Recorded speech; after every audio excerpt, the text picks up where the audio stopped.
Okay,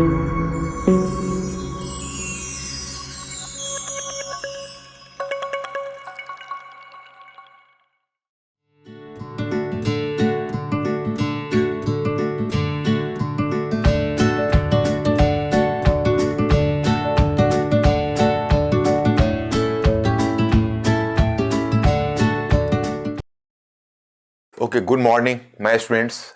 आज मैं student शब्द का ही प्रयोग करूंगा। ऑडियंस शब्द को मैं लाता हूं।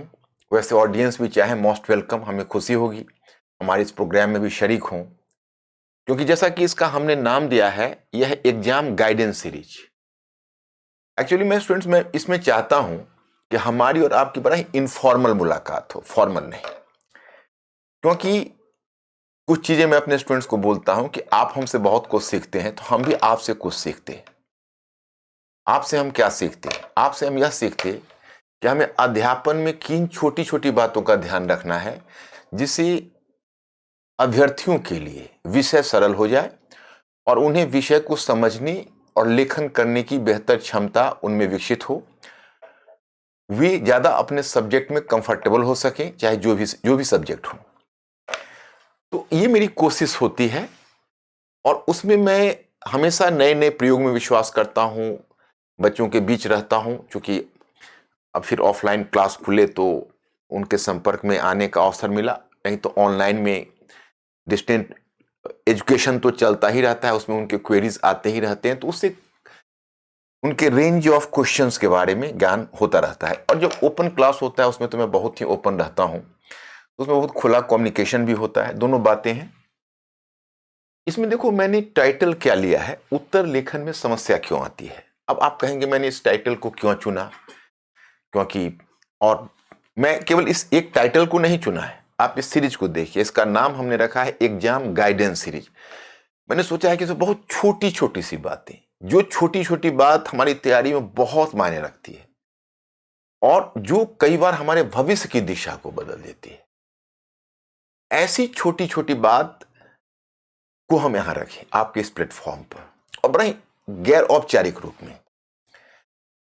इस मुद्दे पर हम जब आपके इस सीरीज में हम आपसे कई बार लाइव भी जुड़ना चाहेंगे और आपके क्वेरीज को रूबरू इंटरटेन करना चाहेंगे, ताकि आप हमें बताएं कि इससे आपको कुछ पढ़ने और लिखने में सहायता मिल रही या नहीं। लेकिन इससे पहले मैं आपको बता दूं कि ये कंप्लीटली मैं हिंदी में मैंने रखा हुआ है, क्योंकि अब मैं इसमें थोड़ा सा अपने कार्यक्रम में बदलाव लाया है। तो मैं अपने स्टूडेंट्स को भी, ऑडियंस को भी सूचना देना चाहूंगा कि मैंने हिंदी और इंग्लिश की हर टॉपिक्स को अलग अलग करने का निर्णय लिया है, लेकिन एक ही टॉपिक दोनों में नहीं, दोनों में अलग अलग टॉपिक रहेंगे। उससे हम भी थोड़ी सी बोरियत से मैं बचूंगा।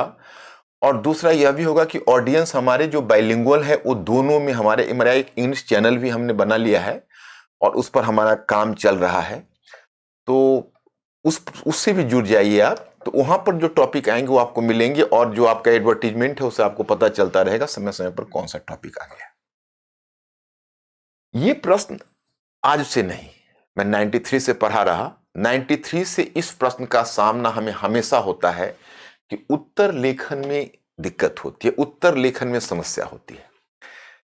आप जानते हो कि पढ़ाने में भी या अध्यापन में मेरी एक अलग शैली भी है और मैं काफी समय भी देता हूं स्टूडेंट्स के ऊपर। तो बच्चे खुश तो होते हैं, लेकिन उनका प्राय जो कुछ एक बात हमें प्राय चुभती है, जो दर्द मुझे अकेले में झेलना पड़ता है, कि सर मुझे अब बहुत अच्छा लग रहा है, सब्जेक्ट बहुत अच्छा लग रहा है, टॉपिक बहुत अच्छा लग रहा है, मैं बहुत कुछ सीख चुका हूं, अब मैं सोचना भी मैंने शुरू कर दिया है, मैं सोचने वाला प्राणी भी बन रहा हूं। लेकिन सर एक ही समस्या आती है, क्वेश्चन को कैसे शुरू करें, इसमें दिक्कत होती है, निष्कर्ष क्या दे, इसमें दिक्कत होती है। तो क्वेश्चन को कई बार कैसे समझूं, किस डायरेक्शन में ले जाऊं, इसमें दिक्कत होती है। अब मुझे समझ में नहीं आता कि मैं खुश हूं अपनी सफलता पर या विफलता पर दो बूंद आंसू बहाऊं, क्योंकि अगर हम क्वेश्चन का उत्तर नहीं लिख पा रहे तो हमारी तैयारी अधूरी है। फिर ना तो हम प्रशंसा के पात्र हैं और ना हमारे स्टूडेंट्स का उद्योग वहां रुकना चाहिए। हां, खुशी है, इस दिशा में चल चुके हैं। If winter comes can spring be far behind.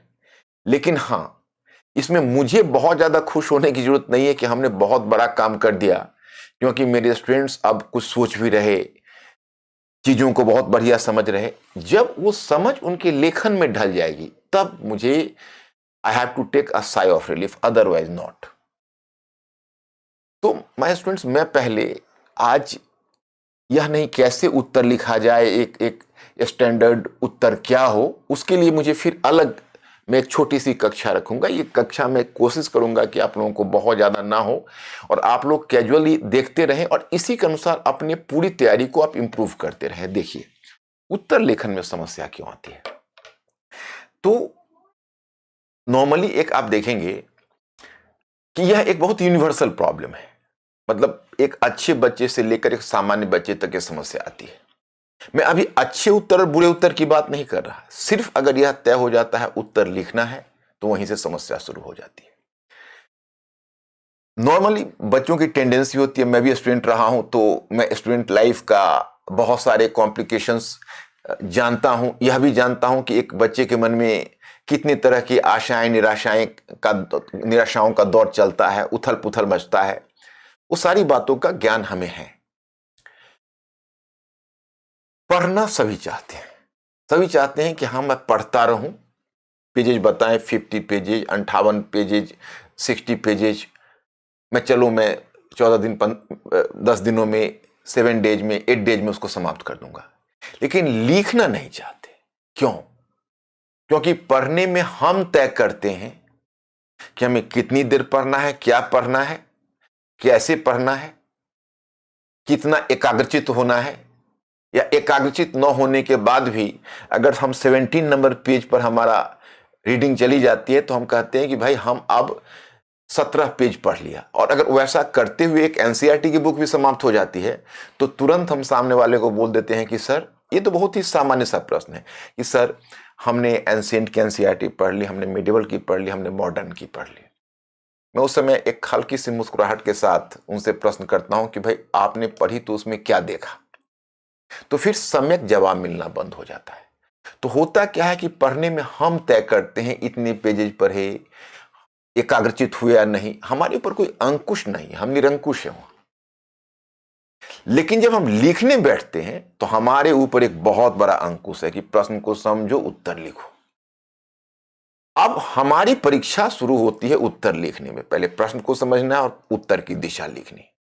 तो हाथ पांव फूलने लगते हैं, क्योंकि हमने पढ़ने के समय तो अपना वो एकाग्रचित मस्तिष्क तो दिखाया नहीं, हमने ना कुछ महत्वपूर्ण इंपॉर्टेंट इश्यूज को नोट बनाए, ना हमने पढ़ने के क्रम में उसको डिफरेंट एस्पेक्ट्स में बांट कर पढ़ा।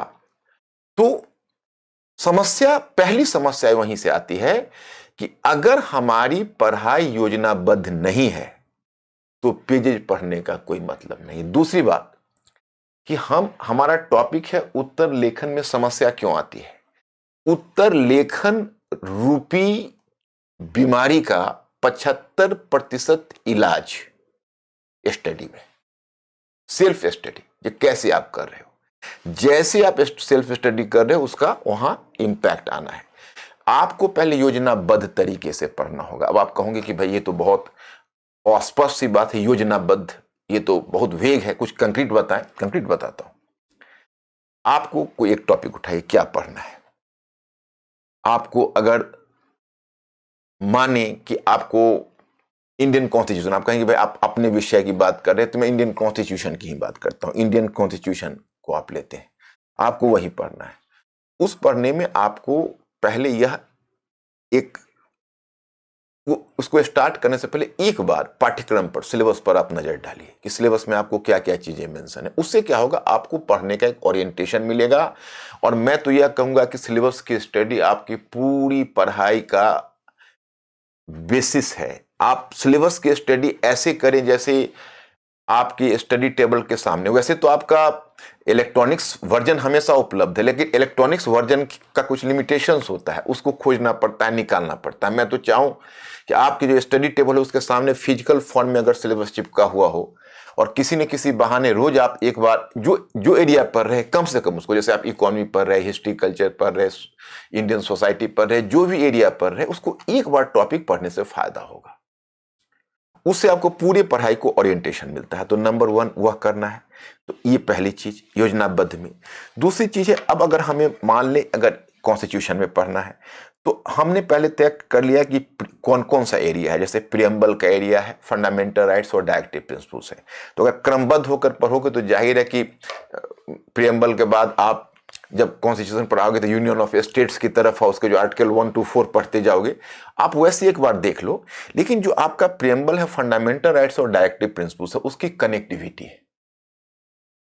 तो आप पढ़ने के क्रम में आपको पहले क्रमबद्धता बनानी होगी और यह देखना होगा कि इन तीनों के बीच क्या कनेक्टिविटी है। सिर्फ यही नहीं कि आप अगर अकेला फंडामेंटल राइट्स को पढ़ चुके या डायरेक्टिव प्रिंसिपल्स को पढ़ चुके, तो आपने अपने संविधान में एक अहम बात देखी होगी कि एग्जीक्यूटिव यानी कार्यपालिका, विधानमंडल, न्यायपालिका, उनको बाद में रखा गया है। पहले हमारे संविधान निर्माताओं को कितना डर था कि भाई हमारे संविधान की कहीं दिशा न गलत हो जाए। अगर दिशा सही होगी तो हमारे ऑर्गन सही काम करेंगे। तो ऑर्गन्स ऑफ द गवर्नमेंट को पीछे रखा और पहले ऑब्जेक्टिव को ही बार बार इंफेसाइज किया। मैंने स्टेट को बार बार याद दिलाया कि बच्चों तुमको पहले तुम अपने लक्ष्य के प्रति सावधान रहो और तुम्हारा लक्ष्य है प्रियम्बल और उसके बाद फंडामेंटल राइट्स, डायरेक्टिव प्रिंसिपल्स, ये सब तुम्हारा लक्ष्य है। सिटीजनशिप को इसलिए बीच में डाला है क्योंकि हमारी पूरी पहचान, ये जितनी भी सुविधाएं दी गई हैं उसमें हमारे अपने सिटीजन कौन है, फॉरेन नेशनल क्या है, उनकी परिभाषा क्या होगी और जो सिटीजन है उनको कौन कौन सा अधिकार प्राप्त होगा। तो क्या होगा कि आप पढ़ने के क्रम में योजनाबद्ध तरीके से अब कहोगे भाई हम कोई अगर फ्रेश बच्चा है, मैं मानकर चलता हूं उसको इसमें दिक्कत होगी। आपका पहली पाठशाला है आपकी एनसीईआरटी पुस्तक। क्योंकि आप एनसीईआरटी पुस्तक को पलट कर देखो, उसके साथ उसको लोग इवेलुएट नहीं करते हैं, पता नहीं क्यों नहीं करते। कई बार मैंने अच्छे अच्छे बच्चों से सुना है कि सर उसमें तथ्य ज्यादा नहीं है। वो तथ्य के लिए है ही नहीं। अगर आपको तथ्य पढ़ना है तो आप एडवांस स्टेज की बुक पढ़िए, हिस्ट्री में ही या बाकी चीजों में। तथ्य के लिए एनसीईआरटी बुक नहीं है। एनसीईआरटी बुक आपको ओरिएंटेशन देता है पढ़ाई का। देखिए आपके बगल में कितने अच्छे से केस स्टडी दिया हुआ रहता है। अब क्या होता है कि पूरी पूरी जिंदगी गुजर जाती है स्वतंत्रता, लिबर्टी, इक्वलिटी एंड फ्रेटर्निटी करते हुए, लेकिन लोग न लिबर्टी को महसूस करते हैं, न इक्वलिटी को महसूस करते हैं, न फ्रेटर्निटी को महसूस करते हैं। अच्छी पढ़ाई के लिए मैं बच्चों को हमेशा कहता हूं कि अच्छी पढ़ाई का फार्मूला ही होता है रीड,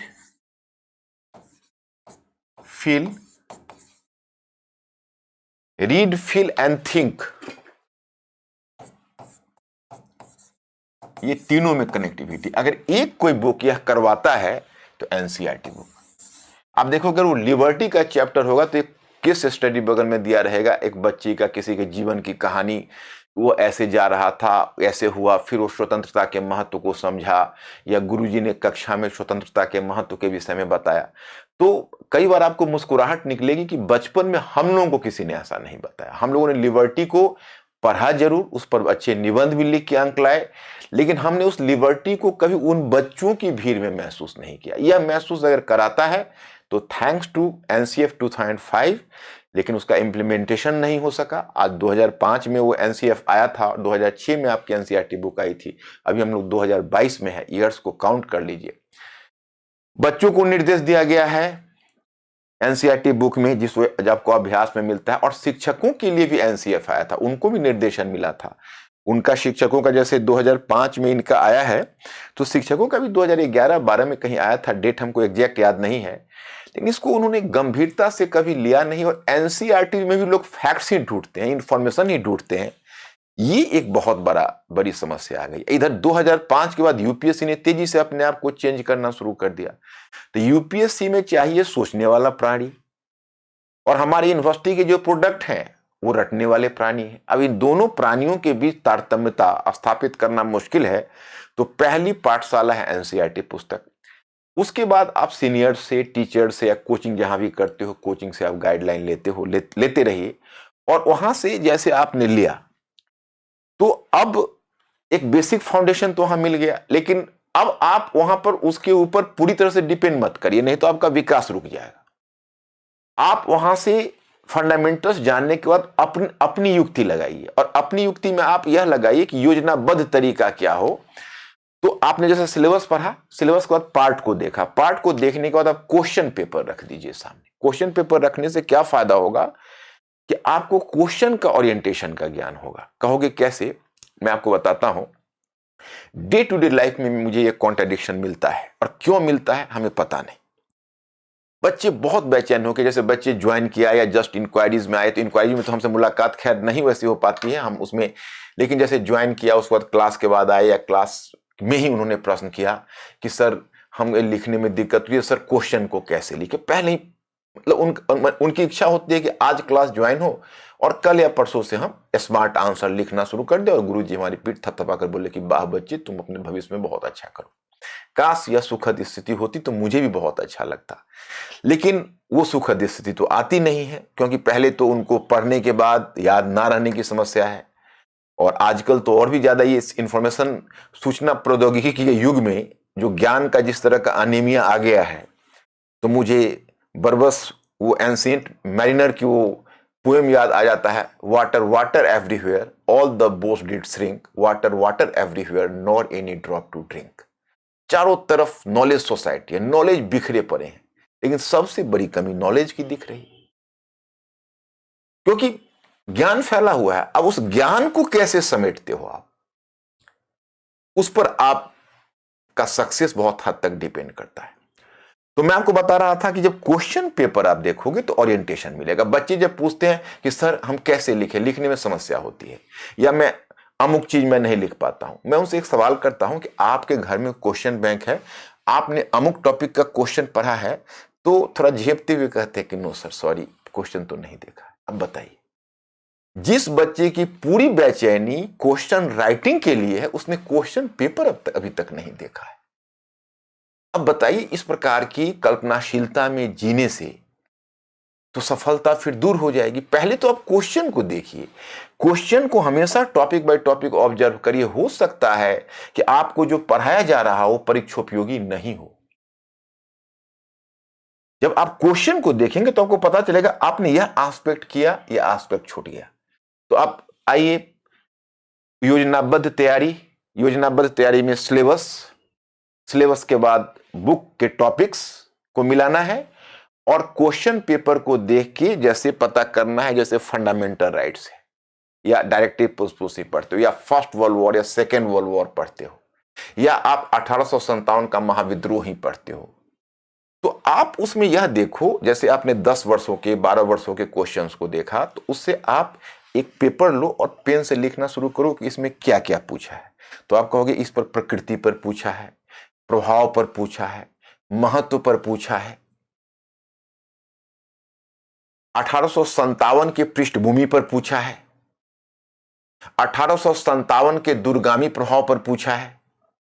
तो आपको कुल मिलाकर आपको लगा कि इसमें आ गया 7 एस्पेक्ट, 7 एस्पेक्ट। ओके, तो 7 एस्पेक्ट को आपने लिख दिया, और तब आपने पुस्तक 1857 पर या नोट्स जो भी है उसको उठाइए, और आप देखिए कि अरे ये कितने एस्पेक्ट को कवर कर रहा है। तो ना तो कोई एक पुस्तक, ना किसी नोट्स में आपको 7 के 7 एस्पेक्ट मिलेंगे।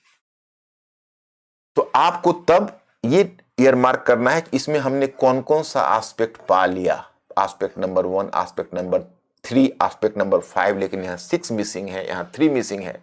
तब आप फिर दूसरी पुस्तक अपने सीनियर से मिलके, टीचर से मिलके, या अगर आप कोचिंग क्लास कर रहे हैं तो किसी कोचिंग के गाइड से आप पूछिए कि सर इसमें ये एस्पेक्ट नदारत है, इसको मैं क्या करूं।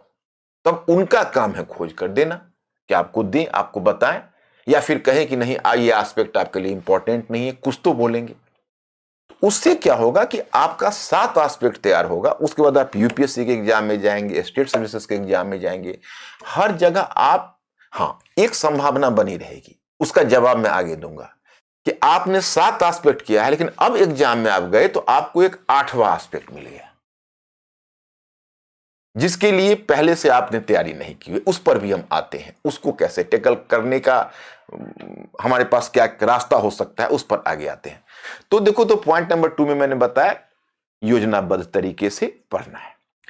अब हम योजनाबद्ध तरीके से पढ़ने में, उसके बाद मैं थर्ड वन एस्पेक्ट पर आऊंगा, जो सारे एस्पेक्ट को आप किसी भी चीज को, जो तीसरा एस्पेक्ट है जो मैं डील करूंगा, कि मैं नॉर्मली यह देखता हूं, ये एक जनरल टेंडेंसी है, हम लोग सभी लोग अपने दिल को टटोल कर देखें कि हम लोग अध्ययन करते हैं, हम अध्यापन करते हैं, अध्ययन भी करते हैं, कभी स्टूडेंट भी रहे हैं, मतलब लेटेस्ट से लेटेस्ट बुक के टच में रहना चाहते हैं।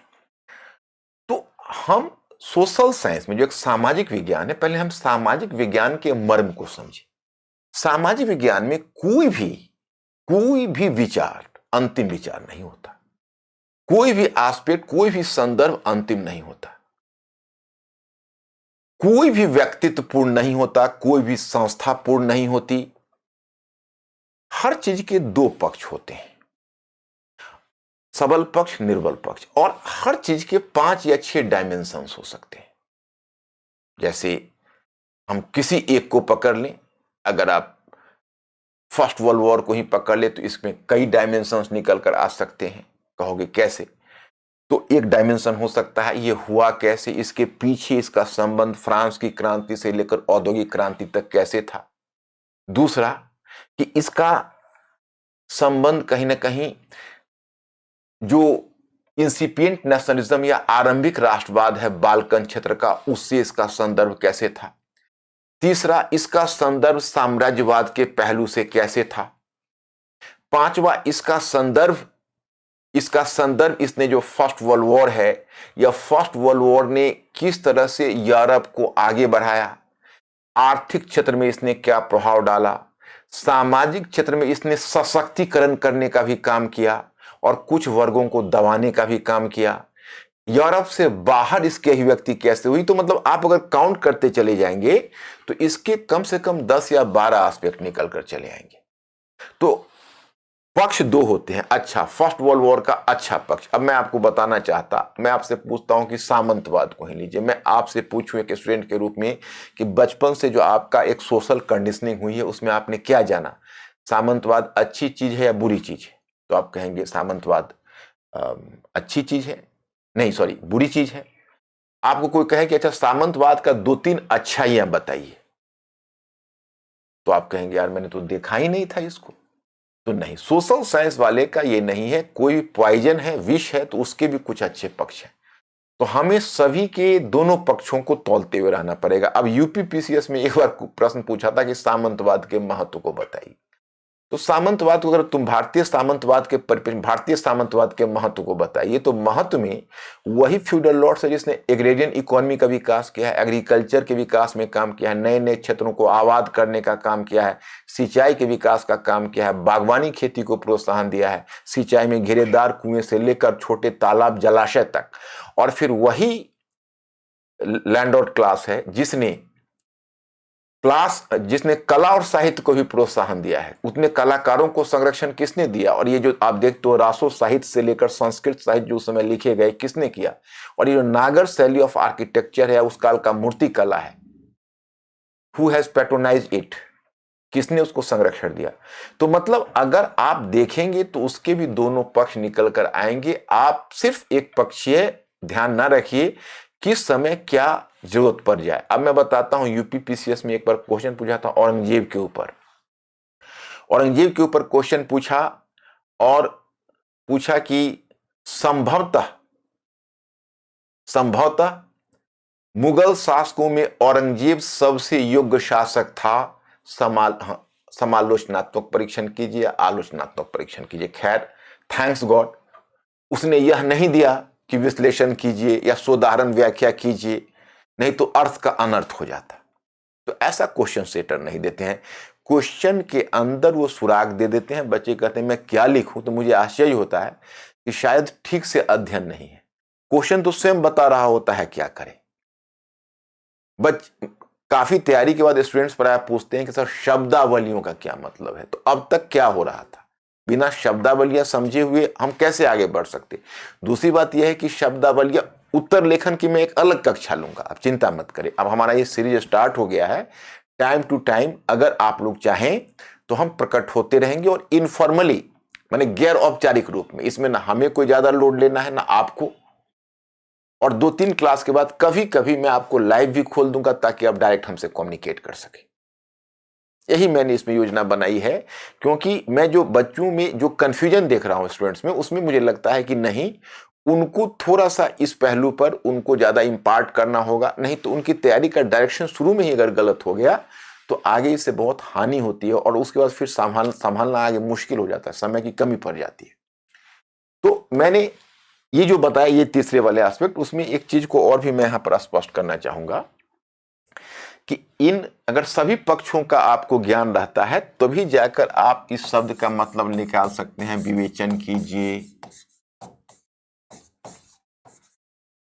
कीजिए या आलोचना कीजिए या समालोचनात्मक परीक्षण कीजिए।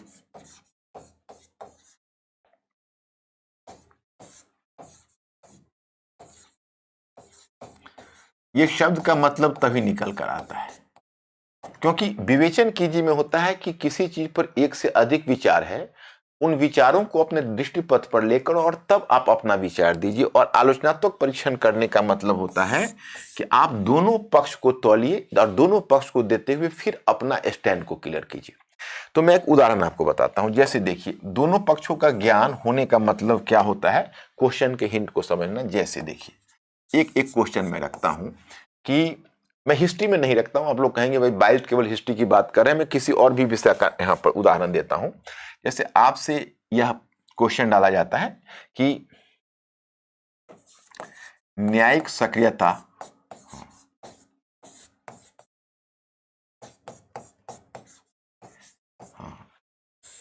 न्यायिक सक्रियता बेहतर गवर्नेंस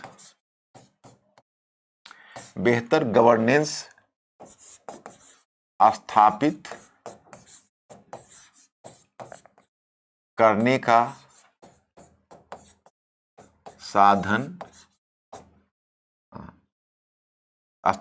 का साधन हो सकता है। सोदाहरण स्पष्ट कीजिए।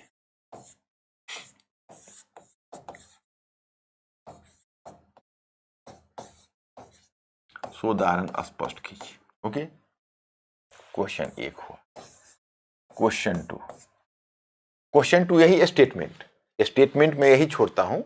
इसमें केवल मैं की टर्म को बदल देता हूं। स्टेटमेंट इसी रखते हुए मैं की टर्म को बदलता हूं।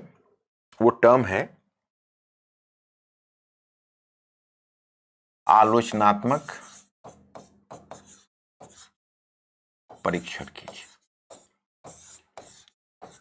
जो स्टेटमेंट है उस स्टेटमेंट को कहते हैं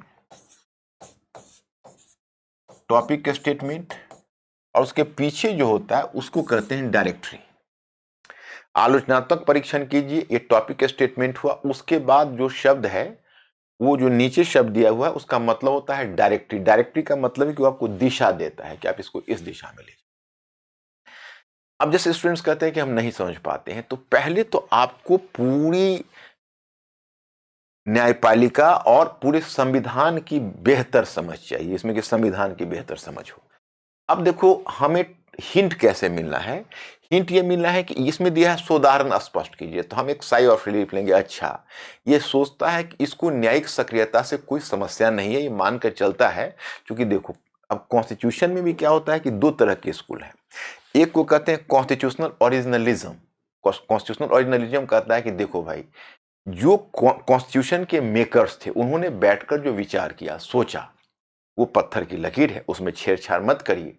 उन्होंने जितना पावर न्यायपालिका को दी है, उससे ज्यादा न्यायपालिका घुसपैठ करने की कोशिश ना करे। दूसरा वाला स्कूल, उसको कहते हैं ट्री ग्रो। पहले वो स्कूल नहीं, थियरी बेहतर होगा। कॉन्स्टिट्यूशनल ओरिजिनलिज्म थ्योरी, दूसरा ट्री ग्रो थियरी। फिर आपके मन में यह सवाल खड़ा होगा, क्या इस तरह के प्रश्न को हल करने के लिए मुझे ये थियरी जाननी पड़ेगी? नहीं, ये संभव नहीं है, और मैं उम्मीद भी नहीं करता। मैं सिर्फ आपको यह कहना चाहता कि आपको अपनी सोच में लचीला होना होगा, जैसे और कुछ नहीं होता है। सोशल साइंस में दोनों पक्षों या जो किसी भी टॉपिक के कई डायमेंशंस हैं, उन डायमेंशंस की थोड़ी सी जानकारी चाहिए होती है, और मस्तिष्क में पर्याप्त लचीलापन होता है कि हम क्वेश्चन के डिमांड के अनुसार ढल जाएंगे। अब देखिए, पहला वाले में क्वेश्चन यह डिमांड कर रहा, सोदाहरण स्पष्ट कीजिए। तब अगर हम इस टॉपिक के साथ झगड़ पड़े, हम यह कहने का प्रयास करें नहीं, ऐसा नहीं होना चाहिए, यह कार्यपालिका का क्षेत्र है, यह विधानमंडल का क्षेत्र है, इन दोनों को काम करने दे, न्यायपालिका कोई इलेक्टेड निकाय नहीं है, तो वहां पर हो जाएगा बेवक्त की शहनाई, क्योंकि ये मेरी प्रश्न का डिमांड नहीं है। हमें सबसे पहले अपने बच्चों और अपने स्टूडेंट्स को, या जो हमारे इस चैनल से जुड़े हुए व्यूवर्स हैं, उनको हम संदेश देना चाहेंगे कि हमारे तुनीर में हर तरह का तीर हो, लेकिन सिर्फ इस्तेमाल उसी तीर का हो जिस प्रकार का शिकार हो। हम अपने नॉलेज को प्रश्न के डिमांड में ढालने, प्रश्नों को अपने नॉलेज में ढालने की कोशिश ना करें, ये सावधानी बरतनी होगी। अब जैसे देखो, पहला क्वेश्चन ने हिंट यह किया, ये मानकर चल रहा है कि भाई थोड़ी बहुत अगर न्यायपालिका का इनक्रोच भी है तो वो गवर्नेंस को बेहतर कर रहा है, कहीं कहीं फेलियर है कार्यपालिका का या विधानमंडल का, तो ये होता ही है, दुनिया में हर जगह हुआ है कि अगर सरकार का कोई एक दो निकाय शिथिल पड़ने लगता है तो जो एक सजग निकाय होता है उसकी कुछ शक्ति को हड़प जाता है। और ये कोई इंडिया इसका एग्जाम्पल नहीं। अभी अगर पूरे साउथ एशिया में आप देखोगे तो judiciary is one sense running the government, क्योंकि जुडिशियरी, अगर जुडिशियल वर्डिक्ट ना हो तो कॉमन पीपल को न्याय मिलना मुश्किल है। पाकिस्तान में भी आप देखिए, परवेज मुशर्रफ के गवर्नमेंट से फाइट किया तो जुडिशियरी ने फाइट किया था, तो ये कोई अपने आप में कई बार बुरा भी उतना नहीं है। लेकिन हाँ, अगर जो स्टॉन्च कॉन्स्टिट्यूशनलिस्ट है उनको थोड़ी ये बात अखरेगी। ये जो आलोचनात्मक परीक्षण कीजिए वो हिंट करता है कि भाई आप कम से कम यह बता दो कि चलो अभी न्यायिक सक्रियता आवश्यक है, लेकिन न्यायिक सक्रियता में एक दायरा भी है कि तीनों अलग अलग निकाय है, तीनों की शक्ति का विभाजन है, तो इसमें संतुलन नहीं बिगड़ना चाहिए, या जो शक्ति का विभाजन है वो उसमें किसी प्रकार का इंक्रोचमेंट ना हो।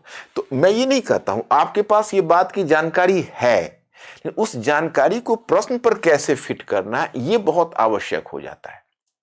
लेकिन जानकारी दोनों पक्षों का हो ये भी आवश्यक है।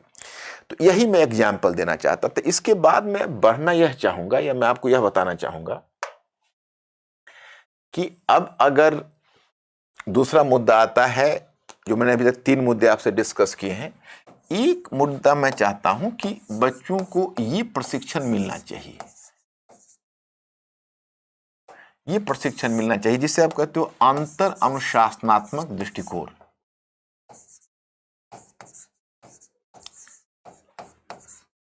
अंतर अनुशासनात्मक दृष्टिकोण।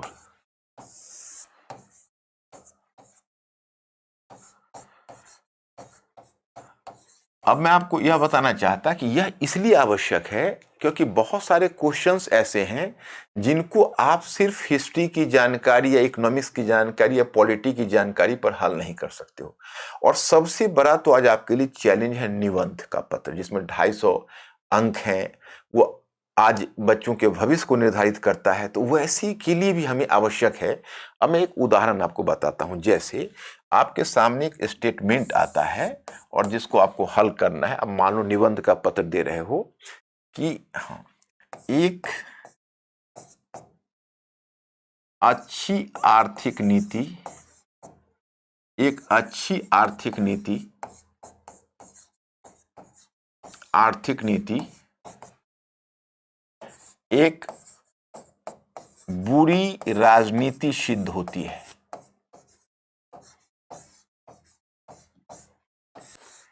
एक बुरी राजनीति सिद्ध होती है।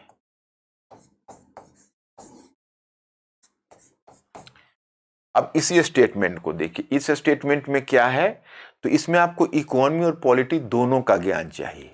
जैसे अब ये निबंध में आया तो दुनिया भर के एग्जाम्पल्स आप ले सकते हो, लेकिन मैंने क्या कहा कि कुछ चीजें, कुछ जैसे हम तो स्वतंत्र हैं दोनों पक्षों को जाने के लिए या एक से अधिक डायमेंशंस की चर्चा करने के लिए, लेकिन एक समय ऐसा आता है कि हमें यह तय करना पड़ता है कि हमें इस ओर जाना है या उस ओर जाना है। उसमें 2-4 दायरे हमारे होते हैं। जैसे हम संवैधानिक मूल्यों के खिलाफ ना जाएं, हम जो हमारी जो एक सामूहिक साझेदारी है, जो समन्वित संस्कृति हिंदुस्तान की है, जो हमारे संवैधानिक मूल्य हैं, जो हमारे अंतर्राष्ट्रीय दायित्व हैं, उनका पालन करें। तो अब एक अच्छी आर्थिक नीति एक बुरी राजनीति है, तो आप यह सिद्ध करना चाहते हो कि अगर आप राजनीति में सफल होना चाहते हो तो आपको बहुत सारे आर्थिक नीतियों को तिलांजलि देनी होगी, तो यह समाज के लिए हानिकारक हो जाएगा। आप समझ सकते हो।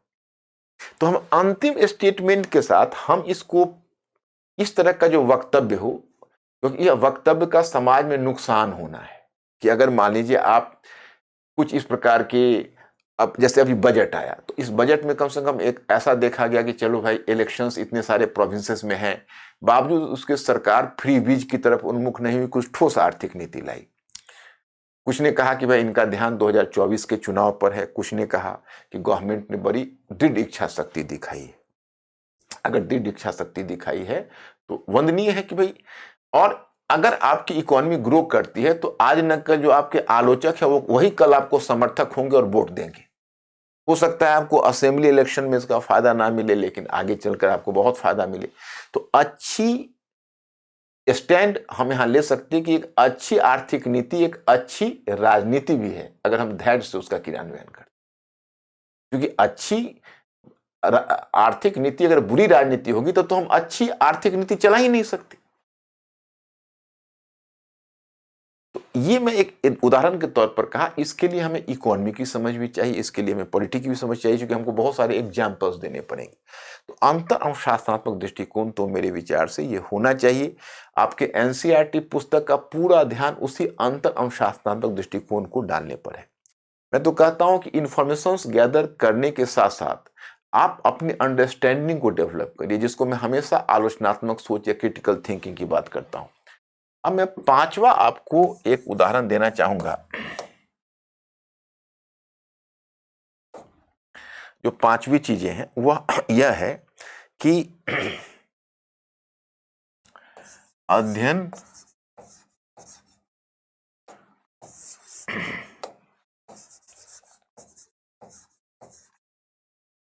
अध्ययन की लंबवत पद्धति के साथ साथ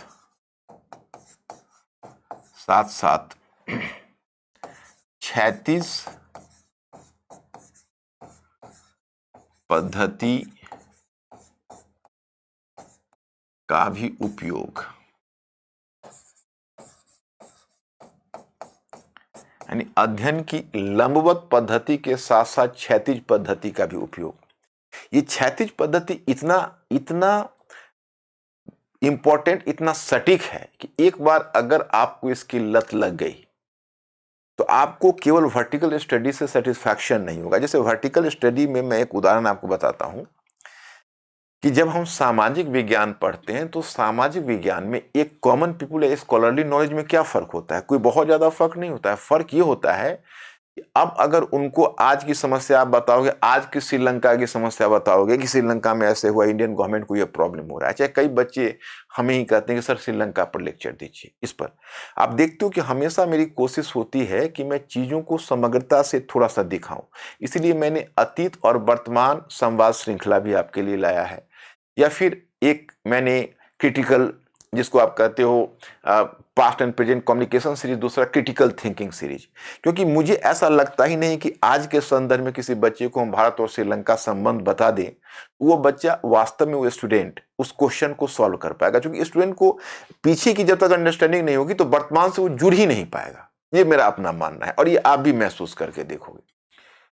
तो एक जो श्रीलंका के साथ इंडिया का रिलेशन रहा, उसमें बहुत सारे उथल पुथल आए और फिर आज इस मुकाम पर हम पहुंचे हुए हैं। तो थोड़ी सी उसकी समझ पीछे से होगी, चाइना फैक्टर की समझ होगी, बाकी चीजें होंगी, तो फिर उस क्वेश्चन के साथ ज्यादा जस्टिस हो पाएगा। तो मुझे ये कहना है, जैसे आप नेशनल मूवमेंट ही पढ़ते हो तो आप गांधी की विचारधारा या गांधी की भूमिका आप पढ़ते हो। उससे पहले उग्रवादियों का, उससे पहले उदारवादियों का, उससे पहले नेशनल मूवमेंट किस प्रकार से इवॉल्व किया, उसकी जानकारी आपको नहीं है, या फिर गांधी के बाद की जानकारी नहीं है। तो मेरे विचार से गांधी वाली चीजें पहले तो याद नहीं रहेगी। मैंने वर्टिकल स्टडी भी तभी कारगर रहती है जो पीछे हॉरिजेंटल की समझ रहती है, और वो कोई बहुत मुश्किल नहीं है, बल्कि बच्चे समझते हैं मैं कैसे करूं। बच्चे से डरते हैं, स्टूडेंट्स प्राय डरते हैं, मैं देखता हूं। हमें भी जब चैनल पर डिमांड आता है तो कई बार मतलब लगता है कि लोग इस चीज को अभी नहीं समझ पा रहे हैं कि सर आप 1857 के विद्रोह पर एक लेक्चर दीजिए। अगर आपको सिर्फ 1857 का विद्रोह पढ़ना है तो ठीक है, हम उसमें कई डायमेंशंस आपको बता सकते हैं, परंतु आपको समझ में नहीं आएगा जब तक हॉरिजेंटली आपको समझ नहीं हो। तो हम इसीलिए अकेला लेक्चर, जैसे क्लास में मैं क्या करता हूँ, एक टॉपिक लेता, दूसरा टॉपिक लेता, और दूसरा टॉपिक जाने से पहले उसको लिंक करवा देता, फिर तीसरा टॉपिक लेता, वर्टिकल जाता, फिर चौथे टॉपिक ओरिजेंटली उसको लिंक करवाता, फिर चौथे टॉपिक को वर्टिकल लेता, फिर पांचवें टॉपिक से उसको लिंक करवाता। उसी प्रकार से जब आप स्टडी करते हो तो एक टॉपिक वर्टिकली पढ़ो, फिर दूसरे टॉपिक पर बढ़ो, तो दोनों के हॉरिजेंटल, दूसरे टॉपिक को भी वर्टिकली पढ़ लो और दोनों के बीच ओरिजेंटल रिलेशन जोड़ो। और ऐसे करते हुए बढ़ोगे तो ये केवल इतिहास की बात मैं नहीं कर रहा, अब अंतर्राष्ट्रीय संबंध, अंतर्राष्ट्रीय संबंध में अगर प्राइम मिनिस्टर मोदी का अगर विदेश नीति आपको मूल्यांकन करना है तो आप बिना कांग्रेस यूपीए 1 और यूपीए 2 के फॉरेन पॉलिसी को समझे बिना आप कैसे कर सकते हो? तो आपको तो उसकी जरूरत बैकग्राउंड की पड़ेगी। और यूपीए 2 का जो फॉरेन पॉलिसी है कोई आसमान से तो गिरा नहीं, उससे पहले की जो सरकारें थी, जैसे वाजपेयी सरकार ने क्या क्या चेंजेस लाए थे पहले, वो जो एनडीए फर्स्ट की जो सरकार थी। फिर जब आप वहां से पीछे बढ़ते हो तो अब गुजराल वगैरह ने भी कुछ काम किया है, उससे पीछे बढ़ते हो तो नरसिम्हा राव एक ऐसा एक्सीडेंटल प्राइम मिनिस्टर था, हालांकि मनमोहन सिंह के लिए भी कहा जाता है कि एक संजोग से वो प्राइम मिनिस्टर बना, और जब प्राइम मिनिस्टर बना तो नरसिम्हा राव ने जो काम किया है वो आज भी याद किया जाता है, फॉरेन पॉलिसी में भी, इकोनॉमिक पॉलिसी में भी। तो वो पीछे वो देख सकते हो। उसके पीछे अगर आप जाओगे तो राजीव गांधी और इंदिरा गांधी, राजीव गांधी का वैसा मेजर कंट्रीब्यूशन नहीं जैसा इंदिरा गांधी का है। और फिर इंदिरा गांधी के पीछे जाओगे तो नेहरू जी का आ जाता है। तो कुल मिलाकर आप अगर चाहो तो नेहरू जी से मोदी जी तक थोड़ा थोड़ा, और उसमें भी यूपीएससी का एक फॉर्मूला होता है, एक्सटेंसिव एंड इंटेंसिव स्टडी, दोनों का मेल होना चाहिए। आप रहोगे मोदी, प्राइम मिनिस्टर मोदी की ही फॉरेन पॉलिसी पर, तो आपकी ऊर्जा का 70% इन पर लगेगा, और 30% में आप थोड़ी सी ओरिजेंटल स्टडी अगर कर लिए तो फिर इस 70% में जो इफेक्ट आएगा, जो आप तुलनात्मक अध्ययन में दिखा पाओगे, वो नहीं दिखा पाओगे। इसका फायदा बहुत सारे क्षेत्रों में मिलता है। जैसे इसका सबसे बड़ा फायदा तो मैं यही बताता हूं कि शायद कैंडिडेट्स या जो परीक्षार्थी जो परीक्षा की तैयारी करते हैं वह यूपीएससी के क्वेश्चन को पढ़े तो पता चलेगा, या हो सकता है क्वेश्चन को पढ़ते भी हो तो चूंकि अभी अध्ययन परिपक्व नहीं है तो क्वेश्चन के बहुत सारे कॉम्प्लिकेशंस को नहीं समझ पाते। मैं अपने अनुभव से आपको बता रहा कि अगर आप किसी एग्जाम में जाओगे and you are going to catch up the question, तो सरप्राइजिंगली 70% उस पेपर में ऐसा होगा जो आपके जो उपलब्ध पुस्तकों में है, और 30% ऐसा निकल कर आएगा जो पुस्तक पढ़ के कोई हल नहीं कर सकता। क्योंकि उसके लिए क्या करना है, तो आपको पुस्तकीय ज्ञान से ऊपर उठना पड़ेगा। तो अब एक पॉइंट यह भी बनाते हैं,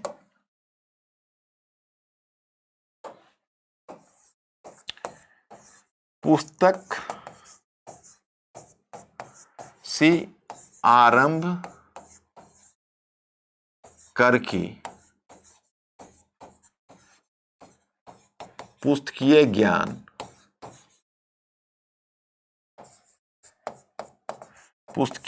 से ऊपर उठने का प्रयत्न। अब पुस्तकीय ज्ञान का ऊपर उठने का प्रयत्न में आप गलत मत समझना, मैं ये नहीं कहता हूं कि एक पैरेलल एजुकेशन आप खड़ा कर दो। मेरे कहने का भाव यह है कि जो बातें आपको पुस्तक में मिलती है तो स्रोत तो पुस्तक ही है, लेकिन पुस्तक में बहुत सारी बातें अनकही है जो पुस्तक में नहीं मिलता है। जैसे कई बार तुम देखोगे क्वेश्चन स्टेटमेंट भी पुस्तक से होता है, लेकिन जो डिस्क्रिप्शन पुस्तक में है वो उसका उत्तर का डिस्क्रिप्शन नहीं है। मैंने कई चीजों में देखा है, जैसे मैंने डेविड थॉमसन का स्टेटमेंट, वर्ल्ड हिस्ट्री में कई क्वेश्चंस देखे, स्टेटमेंट तो है लेकिन जो क्वेश्चन का डिमांड है वहां नहीं लिखा हुआ है। तो उसको बच्चों को अनुमान से सॉल्व करना पड़ता है। मतलब एक उम्मीद इस तरह की लगानी पड़ती है कि भाई इस क्वेश्चन को हम किस डायरेक्शन में ले जाएं और कैसे ले जाएं। जैसे आप अगर कहोगे कंक्रीट एग्जाम्पल, तो मैं एक कंक्रीट एग्जाम्पल निबंध में देता हूं। जैसे एक बार क्वेश्चन पूछा था, वैसे तो बहुत सारे, मतलब कोई भी पेपर में 30% क्वेश्चन, इसीलिए अधिकतर तुम देख दो हमें तो उसको फेस करना पड़ता है। एग्जाम के बाद जो हम क्वेश्चन डिस्कस करते हैं तो उसमें अगर हम पुस्तकीय ज्ञान के आधार पर, क्योंकि बच्चों को पता नहीं होता है, तो अगर मैं थोड़ा इधर उधर भी डिस्कस कर दूं तो उनको पता नहीं चलेगा, लेकिन मुझे तो पता होता है, मेरा अपना कंसाइंस तो है कि नहीं, उनका अप टू मार्क जवाब मिलना चाहिए। तो उसमें 70% जो मेरा पुस्तक का नॉलेज है वो काम आता है, और 30% जो हमने बौद्धिक जुगाली करके अर्जित की है वो काम आता है। अन्यथा वो नहीं हो सकता है, वो चीज नहीं संभव होगा, वो कहीं मिलेगा ही नहीं। अब जैसे पूछा एक बार, गेट्स बफेट मॉडल क्या है? क्या भारत में जो ये परोपकारिता का मॉडल है, भारत में जो परोपकारिता का मॉडल रहा है, उससे समानता रखता है। एग्जैक्ट माफ करना, एग्जैक्ट हमको क्वेश्चन की वर्डिंग याद नहीं है, परंतु भाव यही था। तो गेट्स और बफेट मॉडल में वो पूछा, जैसे बिल गेट्स है जो अमेरिकन इंडस्ट्रियलिस्ट, आपने नाम सुना है, और जो वारेन बफेट है, इन दोनों को कहा जाता है फिलेंथ्रोपिस्ट, द ग्रेट फिलेंथ्रोपिस्ट, क्योंकि वो अपने रिसोर्सेस का 90% से ऊपर वेलफेयर पर खर्च करते हैं, फिलेंथ्रोपी पर खर्च करते हैं। और इधर जो हमारी परोपकारिता का मॉडल है वो भी कहता है कि जो हमें दूसरों के लिए त्याग करना चाहिए, हमें दूसरों के भलाई के लिए काम करना चाहिए। तो हमारी भी एक मॉडल है। तो अब अचानक से परीक्षा भवन में आप जाओगे तो आपसे पूछेंगे, भाई गेट्स बफेट मॉडल और हमारी जो परोपकारिता का मॉडल है क्या एक ही है? तो अब उसमें समस्या यह आती है कि वो बच्चा कहेगा कि भाई मैंने तो कहीं पढ़ा ही नहीं, और इसमें पढ़ने की कोई जरूरत ही नहीं है। आपने जो इतना दुनिया देखी है, समझी है, उसी से निकल कर आएगा। आपने कल्चर पढ़ा है, आपने इकोनॉमी, इंटरनेशनल इकोनॉमी पढ़ी है, आपने सोशल इक्विटी पढ़ी है, इस सब से निकल कर आता है। जैसे वारेन बफेट और गेट्स, बिल गेट्स, हमको याद है जब वारेन बफेट ने जब इंडिया की यात्रा की थी, मैं लॉन्ग अर्लियर, उसमें यूपीए 2 का गवर्नमेंट था, ईयर हमें याद नहीं है। तो वारेन बफेट ने स्पष्ट रूप से, उसका हाथवे कंपनी है, हाथवे कंपनी, तो वारेन बफेट ने इंडियन गवर्नमेंट को अपील की थी कि आप इंश्योरेंस सेक्टर को खोलिए, क्योंकि उस समय शायद इंश्योरेंस सेक्टर 49% ही था फॉरेन इन्वेस्टमेंट का, तो आप इंश्योरेंस सेक्टर को खोलिए। माने उनकी फिलैंथ्रोपी में भी व्यापार है। जैसे बिल गेट्स है, वो बहुत सारे वैक्सीन बनाते हैं, वो कंपनी बनाती है। और अमेरिका में एक चीज और भी है, वहां पर सक्सेशन एक्ट है, वहां पर सक्सेशन टैक्स है। अगर पिता अपने पुत्र को अपनी पूरी प्रॉपर्टी देती है तो इंडिया की तरह 100% नहीं मिल जाती, उनका लगभग 45 से 55% टैक्स में चला जाता है, तो बच ही जाता है कम। तो वह भी एक फिलेंथ्रोपी का रास्ता दिखाता है। तीसरी बात यह है कि पहले जो आप ट्रेड करते थे उसमें लैंड, लेबर और लिक्विडिटी की जरूरत होती थी, 3 L। अब पूरे प्लेनेट ही खतरे में है, प्लेनेट बचेगा तभी तो बिजनेस करोगे। लेकिन हमारी जो परोपकारिता का मॉडल, वो तो दधीची है, शिव है। दधीची अपने हड्डी को दान में दे दिया बिना किसी प्रतिदान की आशा के। शिव है जो दुनिया के लिए विष का प्याला पी लिया, विष का घड़ा पी लिया। तो मुझे ये कहना है कि अब ये चीजें कहां पुस्तकों में मिलेगी? लेकिन हर जगह पुस्तक से ही ये चीज आई है, लेकिन अलग अलग क्षेत्रों में मिली हुई है। उसको हम कैसे, जब वक्त आएगा उस तरह का, तो परीक्षा वन में आकर अपने पूरी दिमाग का एंटीना खोल देना होता है। और कहीं से थोड़ा सा वेव मिलता है, कहीं दूसरी जगह से वेव आता है, तीसरी जगह से वेव आता है, फिर आकर हमारा काम होता है। इस पढ़ाई का एक और फायदा होता है, मैं आपको बताना चाहूंगा। इसका फायदा, अब मैं एक क्वेश्चन आपको जस्ट मैं रखता हूं तो आपको इसमें पता चल जाएगा। जैसे देखिए, एक क्वेश्चन है, बस जस्ट एक कंक्रीट एग्जांपल मैं देता हूं। ये चूंकि ये क्वेश्चन नॉन हिस्ट्री के बच्चे भी जानते होंगे, हालांकि हिस्ट्री का है लेकिन नॉन हिस्ट्री के बच्चे भी जानते होंगे। क्रांतियां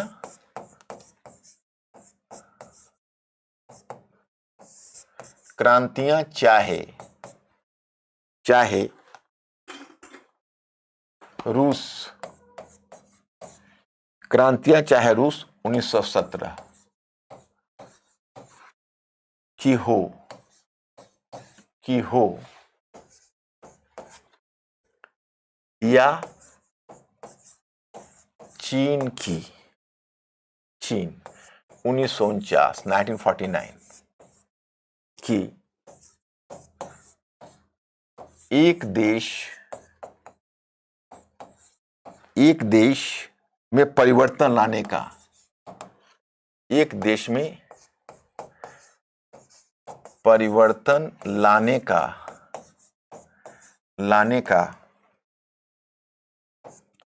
खतरनाक रास्ता है।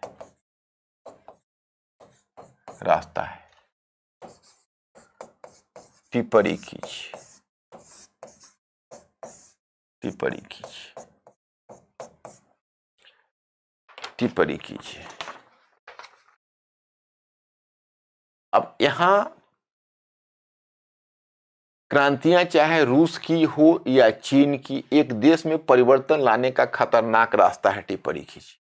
अब कोई अगर पूरी रूस की क्रांति और चीन की क्रांति पढ़े हुए किसी भी पुस्तक को छान मारे और ये उत्तर ढूंढ के निकाले, नहीं मिलेगा। ये जो आपने चीन और रूस की क्रांति, रूस और चीन की क्रांति नहीं, पूरे वर्ल्ड हिस्ट्री को पढ़कर जो आपने अंडरस्टैंडिंग पैदा की है, उस अंडरस्टैंडिंग के आधार पर आप इसका उत्तर लिख सकते हैं। इस अंडरस्टैंडिंग के आधार पर आप उत्तर लिख सकते हैं, अदरवाइज संभव नहीं होगा। जैसे मैं बताता हूं, प्रथम दृष्टया देखने से लगता है कि चलो इसने रूस और चीन की क्रांतियों की बखिया उधेरी है कि यार ये कोई क्रांति हुई, लोगों के जीवन में इतने सारे उथल पुथल ला दिए, इतने सारे डिवास्टेशन हुआ, एक व्यक्ति एक दलीय तानाशाही हुई, व्यक्ति की तानाशाही हुई, हजारों लाखों लोग हिंसक क्रांति में समाप्त हो गए। तो अब इस तरह का जो प्रश्न है, तो इस तरह के प्रश्न में ऐसा नहीं हो सकता कि हम इसको अस्वीकार करें, लेकिन पूरी तरह स्वीकार कर ले वो भी कठिन है। इसका मतलब है कि आपने रूस और चीन की क्रांति को नहीं समझा या इतिहास की ये व्यर्थ क्रांतियां हैं, ऐसा नहीं। ये जो आप है पैराग्राफ चेंज करके, मैंने जैसे पहला पैराग्राफ में आप इसका डिवास्टेशन वाला स्वरूप दिखाओगे, भाई कहां कहां विध्वंस किया, कितना नुकसान हुआ, किस तरह से।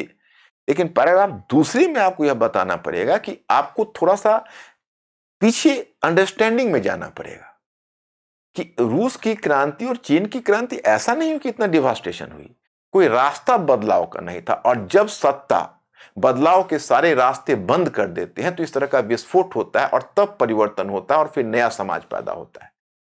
आज व्लादिमीर पुतिन का ही रूस है, लेकिन आप मानकर चलिए क्रांति के बाद का रूस है। आज व्लादिमीर पुतिन अगर दहाड़ रहा है और पूरी दुनिया उसके सामने भयभीत खड़ी है, मैंने पूरा यूरोप, और यूक्रेन को बचाने के लिए डायरेक्ट नहीं आ रही है, तो ये व्लादिमीर पुतिन को ताकत किसने दी? क्रांति ने दी। रूस की क्रांति वो व्यर्थ नहीं गई। और चीन की क्रांति है, वो चीन की क्रांति आज जो दुनिया का एक सुपर पावर चीन बन रहा है, उसके किसने दी? तो सेंचुरीज का ह्यूमिलेशन सहा है। तो मैं वो सब लिखने की इसमें जरूरत नहीं। फर्स्ट पार्ट में डिवास्टेशन बताइए और दूसरे पार्ट में दिखाइए, परंतु तस्वीर का एक दूसरा पक्ष भी है। जब परिवर्तन के सारे रास्ते बंद हो जाते हैं तो इस प्रकार के विध्वंसक परिवर्तन होते हैं। रूस में 1905 से पहले रूस में लोगों के पास कोई प्रतिनिधित्वक संस्था नहीं थी, जबकि ऐसी संस्था 17वीं सदी में यूरोप में आ गई थी। पहली बार ड्यूमा का गठन हुआ, उसको भी दबा दिया गया। फरवरी मार्च क्रांति हुई, उससे लोगों को निराशा मिली, तब वो बोल्शेविक जैसे उग्र क्रांति का रास्ता तैयार हुआ। चीन में देखिए, शताब्दियों का अपमान झेला चीन ने। जब भी उसने प्रतिरोध किया, कभी ताइपिंग विद्रोह, कभी बॉक्सर विद्रोह, और अंत में राष्ट्रीय आंदोलन कुमिंगतांग दल, पहले प्रजातंत्र के रास्ते ही तो हो गया था, लेकिन पश्चिमी देशों ने उसको लूट में कहां बख्शी। पश्चिमी देशों ने फिर उसको दबा दिया, तब माओ सेतुंग ने उग्र रूप धारण किया और कम्युनिस्ट रिवॉल्यूशन। तो इसका दूसरा पक्ष भी, लेकिन ये दूसरा पक्ष बचे कहीं मैं कैसे उत्तर लिखूं? तो पहले जानकारी प्राप्त हो तभी तो उत्तर होगा, और ये जानकारी प्राप्त करने के लिए आपको अपने पढ़ने का तरीका बदलना पड़ेगा, दूसरा कोई रास्ता नहीं है।